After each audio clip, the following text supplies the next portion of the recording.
Oui, je marche avec cette béquille. Non pas juste pour dire je ne suis pas guéri. Elle me rappelle de ne pas oublier cet amour de Dieu. Cette rencontre avec Jésus abandonné. Alors, cette béquille, je l'aime beaucoup. Je l'aime beaucoup et je pense que elle ajoute quelque chose à moi. Et mon expérience a commencé le soir du 2 mai 2015. J'ai rencontré un jeune déjà, d'entre 20 et 25, qui était en train de demander l'aide pour retourner dans son quartier.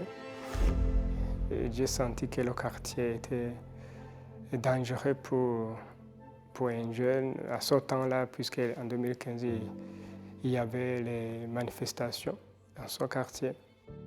Alors je lui ai proposé de venir loger chez moi et puis le lendemain, je peux aller leur montrer le quartier. Quand nous sommes arrivés à côté de l'université où j'étudiais, j'ai rencontré 6 personnes. Ils m'ont sauté dessus, m'ont battu et puis je me suis réveillé quand j'étais déjà dans la fosse, paralysé depuis ici jusqu'au bas. Et puis c'est ce jeune qui m'a aidé, il m'a enlevé de cette fosse et je me suis allongé sur la route. Puis il a essayé tout le possible pour que je reçoive quelqu'un qui peut m'amener à l'hôpital.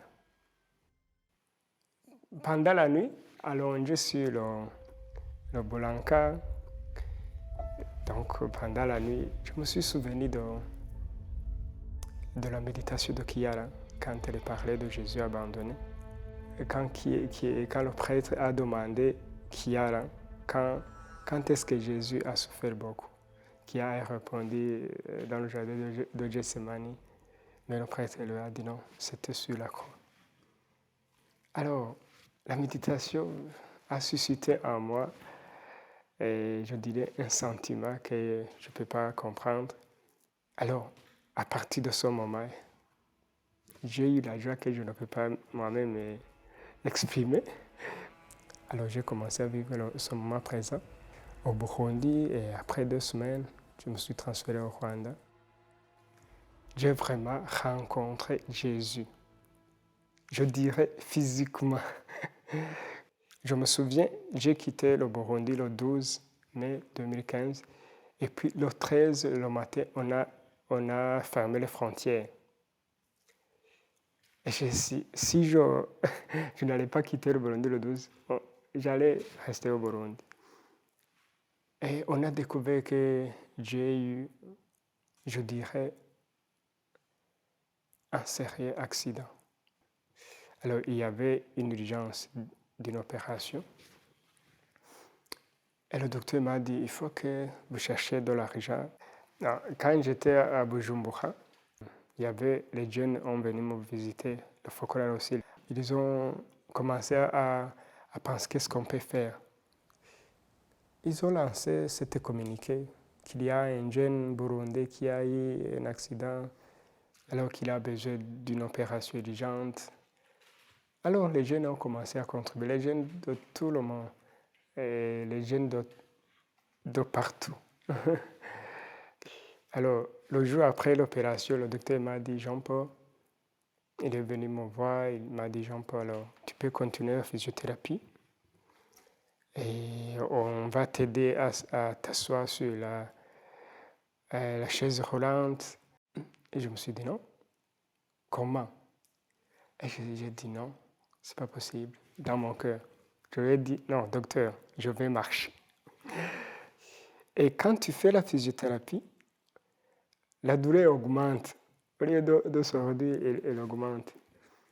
Mais moi, comme j'étais convaincu que, puisque j'avais vu que Jésus, exactement, il est avec moi, avec toutes les étapes que je venais de passer, j'ai dit non, mais l'étape suivante va bien se passer.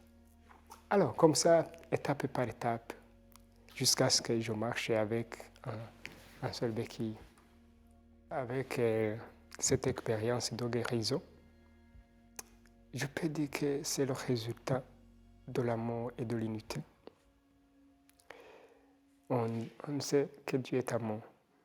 Mais quand tu l'expérimentes toi-même, tu vois exactement que Dieu nous aime vraiment immensement. Je peux dire que aussi cet amour m'a donné le courage de pardonner ceux qui ont tenté de me tuer. Puisque quand tu ne pardonnes pas, tu ne peux pas continuer à avoir cette joie que j'avais. Et quand j'ai eu cette courage de pardonner, j'ai senti que je suis déjà libéré. Il n'y a pas l'excuse. Je n'ai pas d'excuse pour ne pas aimer. Je n'ai pas une excuse pour ne pas aimer mon prochain, pour ne pas être un bon chrétien. Mais j'ai eu la chance, à travers mes amis qui sont en Belgique, que je peux aller continuer la physiothérapie et même faire une petite opération sur les doigts télé puisqu'ils me font mal.